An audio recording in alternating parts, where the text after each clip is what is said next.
Yo hablo de la generación hashtag para referirme a los jóvenes que están entrando en la adolescencia en la segunda década del siglo XXI.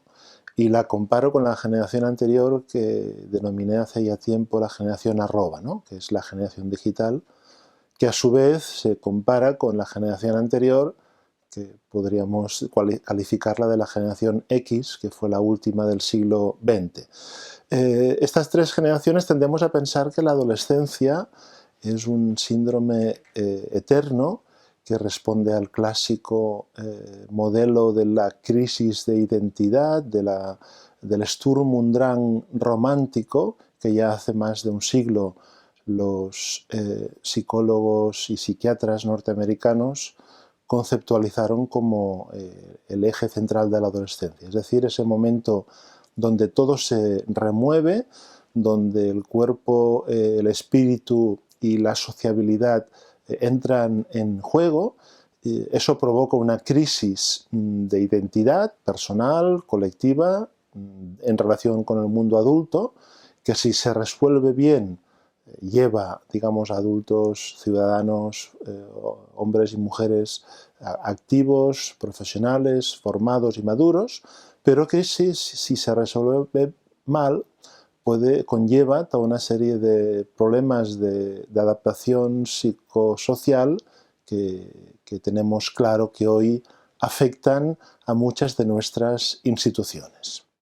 La generación hashtag, en comparación con la anterior, la generación arroba podríamos decir que es la que llegó a la adolescencia coincidiendo con la irrupción de Internet 1.0, ¿no? De la primera oleada del mundo digital, que un autor norteamericano, Tom Tapscott, definió como la generación de la red, porque es el acceso a las nuevas tecnologías, un acceso desigual según las clases sociales, los ámbitos geográficos, pero que permitía o fomentaba otras formas de interactuar, otras formas de razonar también y otras formas de divertirse. De hecho, la generación arroba sobre todo aprende ese mundo no en el mundo educativo, sino a través del juego, de las tecnologías, de los videojuegos, de la PlayStation, de la Game Boy, de ese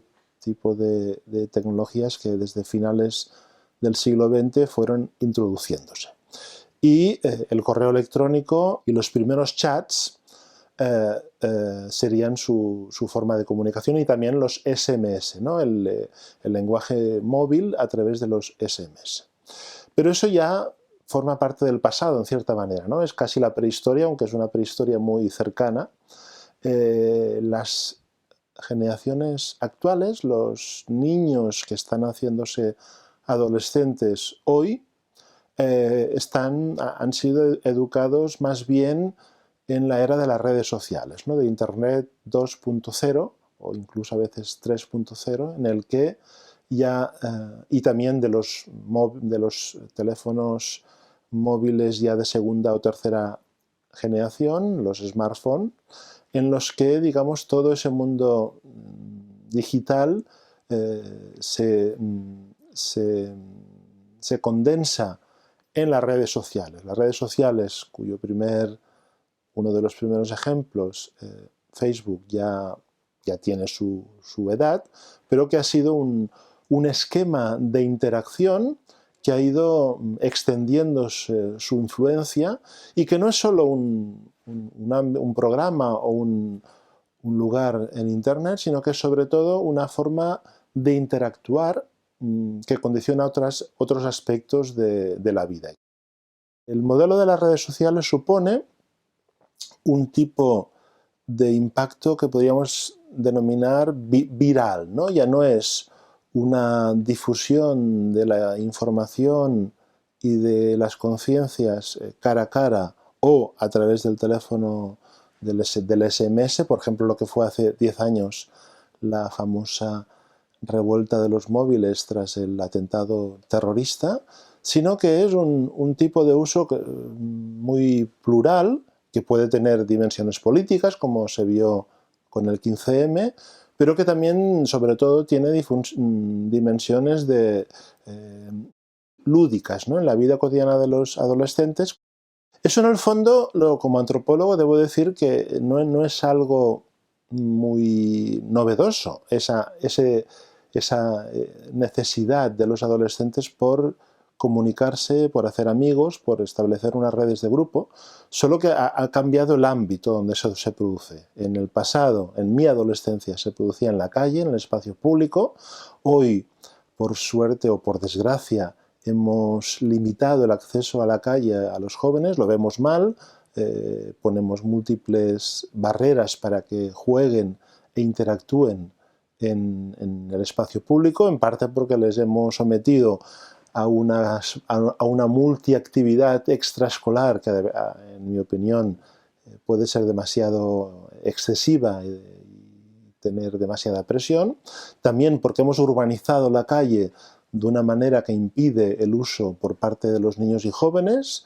Y por último, porque hay una preocupación moral, porque, no sé, la calle lo vemos como algo negativo, como algo de jóvenes emigrantes, como de los otros, ¿no? Y por tanto, a partir de ahí se refugian en el mundo digital como una forma de establecer unas relaciones de confianza que obviamente puede tener su dimensión negativa o crítica cuando hay acoso, pero eso también existe en la vida real, ¿no? No podemos pretender que el mundo de la infancia y de la adolescencia estén al margen de la sociedad, ¿no? Y para acabar esta introducción, yo diría que esa generación de hashtag, el hashtag, como sabéis, es el acrónimo, el símbolo que designa los trending topics en Twitter o en Facebook. Es un acrónimo que, así como la arroba se usó para diferenciar el nombre y el apellido del correo electrónico, es un símbolo que tiene un origen muy antiguo, es un símbolo de medida volumétrica. El hashtag es un símbolo de medida numérica. En América Latina se utiliza a menudo como el número de las calles, por ejemplo.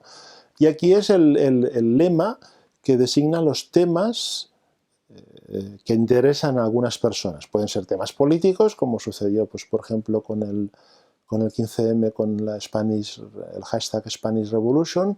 Pueden ser temas, pues, ahora muy vinculados a lo que está pasando estos días de este programa de Telecinco del canto La Voz, creo que se llama, que motiva. O pueden ser temas más de pequeños grupos, de clases, de subculturas, de tribus, que articulan su interés. Y pone de manifiesto, por una parte, una evolución hacia la sociedad de la información, frente a la cual, que yo prefiero denominar la sociedad del conocimiento, frente a la cual los adolescentes están muy capacitados para insertarse en ella, pero que ni el sistema educativo ni el sistema productivo facilita esta transición, sino que, al contrario, estamos viendo como una exclusión, como una separación de mundos que viven paralelos. Los adolescentes actuales son como viven en Matrix, ¿no? Viven en realidades paralelas. La realidad de la vida escolar, que está a menudo anclada en el siglo casi XIX o principios del siglo XX, aunque haya muchos ordenadores en las aulas, digamos, la dinámica escolar no ha cambiado mucho. Viven en el mundo de la familia, sus relaciones paterno-filiales, que pueden, obviamente, ya no es el autoritarismo o la imposición de otras generaciones, pero sí que hay una brecha generacional en el conocimiento de la vida cotidiana. En tercer lugar, viven en el mundo de sus amigos, donde hay unos lenguajes y unas formas de conocimiento que los adultos no valoramos, pero que suelen ser muy creativas. Y por último, digamos, ven la tecnología no como algo externo a su vida diaria, sino como algo integrado en sus formas de interactuar con el mundo, ¿no?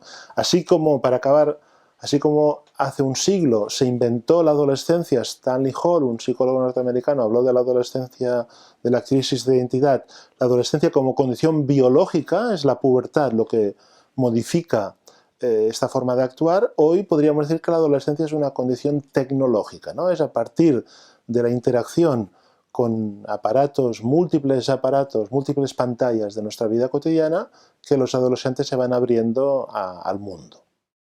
Yo comparo tres tipos de escuela. La primera, el primer momento de cambio en la escuela secundaria se produce en la Primera y la Segunda Guerra Mundial, justamente cuando en algunos países como Alemania hay intentos de renovación pedagógica, por ejemplo, como el protagonizado por Gustav Winneken, un pedagogo alemán, maestro de Walter Benjamin, un socialdemócrata que pretendía hacer una revolución a través de la educación, una revolución pacífica, y él consideraba que así como la escuela primaria, la renovación pedagógica debe hacerse a través del papel del maestro, del educador, es muy importante porque los niños son tabula rasa y están aprendiendo todo, están abriéndose al mundo. En cambio, en el nivel secundario de la educación, lo que él llama la cultura juvenil, porque su libro se titula precisamente Escuela y Cultura Juvenil,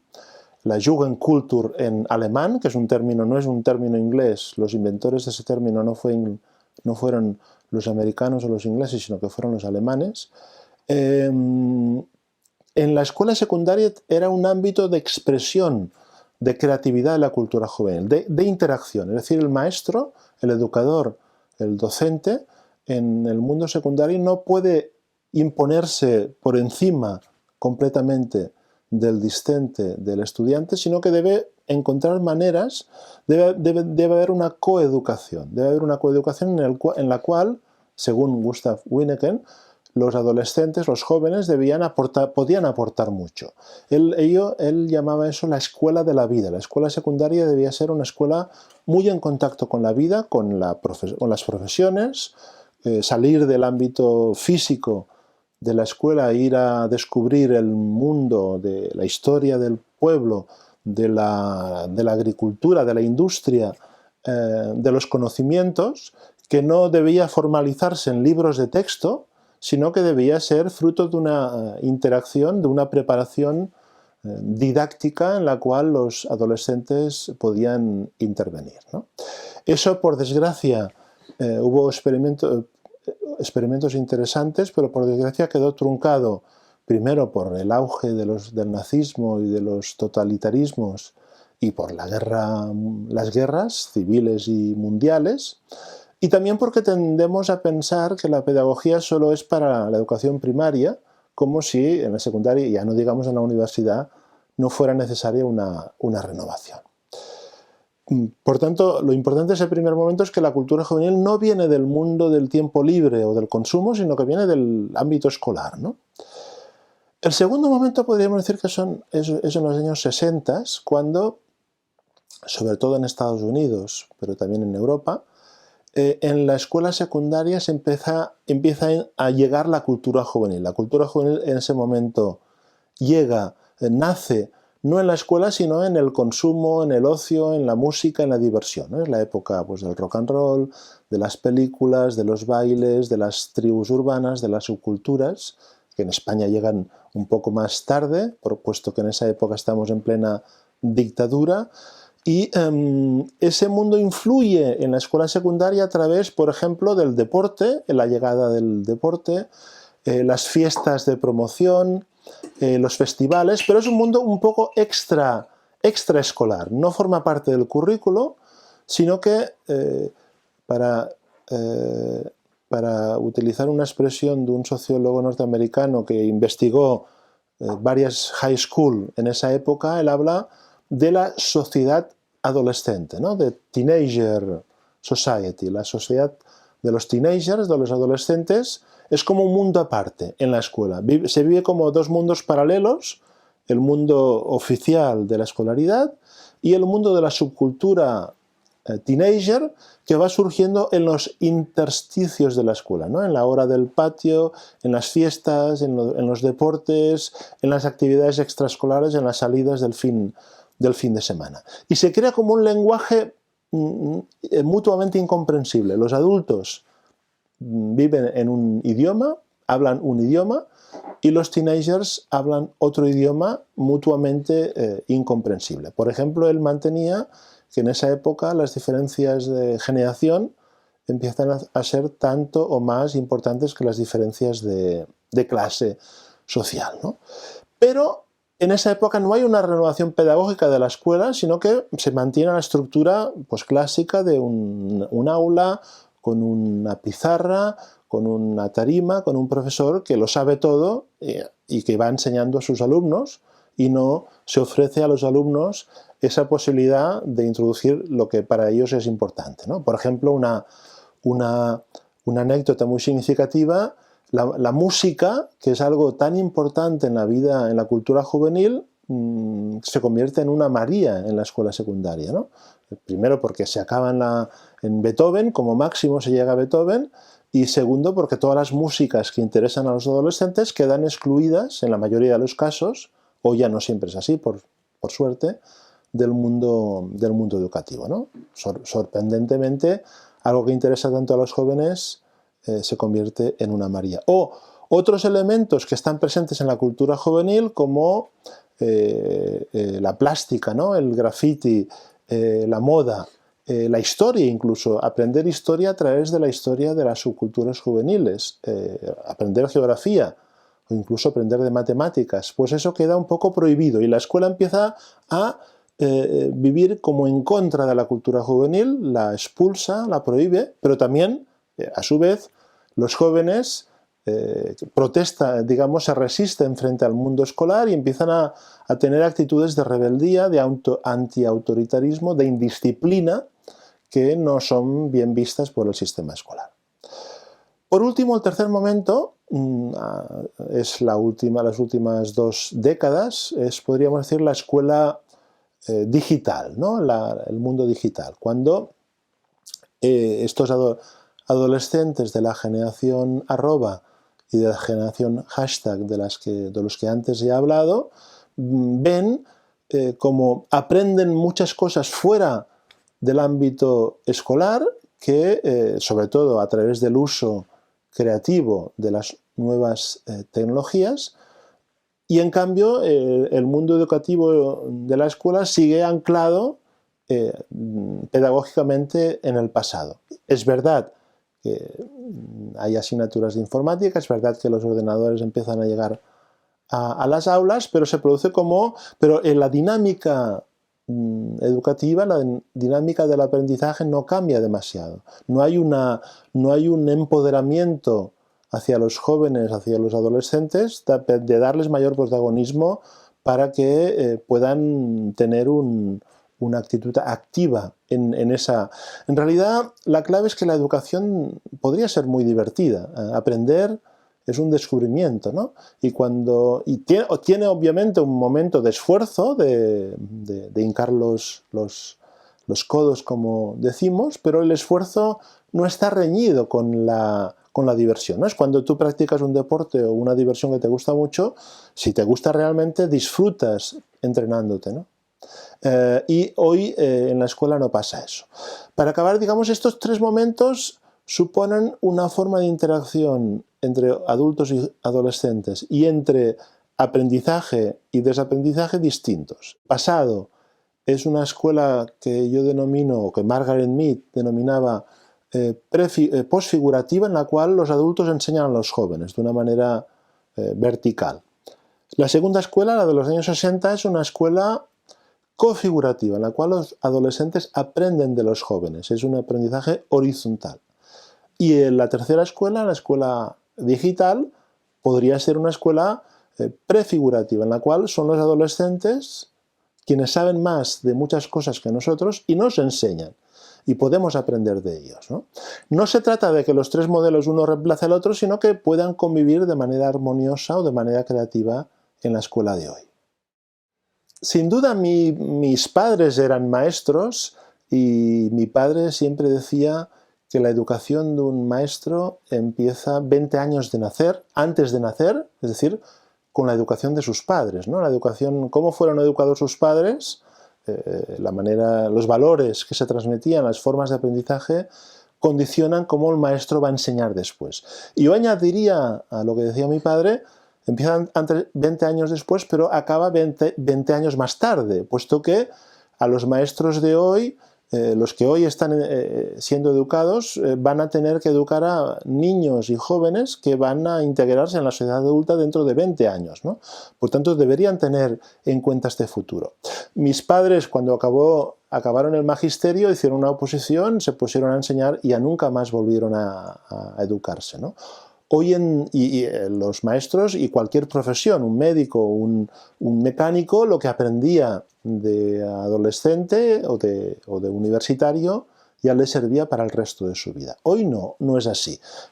Todas las profesiones, y la de maestro, la de educador también, yo diría que más que ninguna otra, deberían tener un reciclaje permanente. Yo defiendo una educación a lo largo de la vida en la cual los momentos de formación y los momentos de trabajo se combinen mucho más. Yo creo que los jóvenes deberían entrar en el mercado laboral mucho antes, incluso en la adolescencia, tener experiencias de trabajo, de responsabilidad muy superiores a las de ahora, pero también un año cada 10, el año sabático debería ser casi obligatorio para todas las profesiones y sobre todo para las profesiones educativas, ¿no? Un año de reciclarse, de reformarse. Por ejemplo, yo creo que si eso se hiciera, podemos pensar que es una utopía con la crisis que vivimos del estado del bienestar, pero en realidad seguramente el número de depresiones, de bajas de enfermedad y el rendimiento escolar mejoraría mucho.